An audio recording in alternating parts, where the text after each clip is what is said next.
దేవదూతలు ఎంత పరాక్రమం కలిగినవో తెలుసా? దేవదూతలు ఎంత బలము కలిగినవో తెలుసా? అలాంటి దేవదూతలు దేవుడు ఆజ్ఞాపించినప్పుడు అవి సొదొమ గొమొర్రా పట్టణాన్ని, ఒకే ఒక్క దేవదూత పట్టణం మొత్తాన్ని కూడా నాశనం చేయగలిగింది.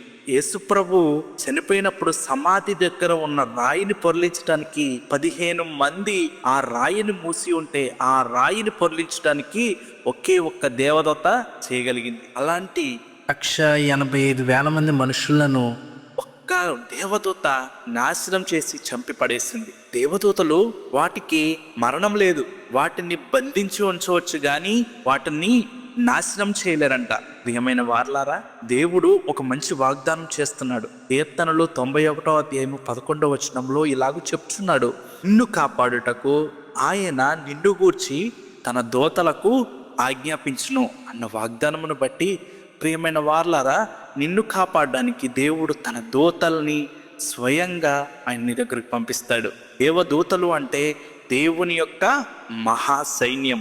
లాంటి గొప్ప సైన్యము నిన్ను కాపాడడానికి సిద్ధంగా ఉంది. చిన్ని మాటలను దేవుడు దీవించును గాక. ఆమేన్. God bless you.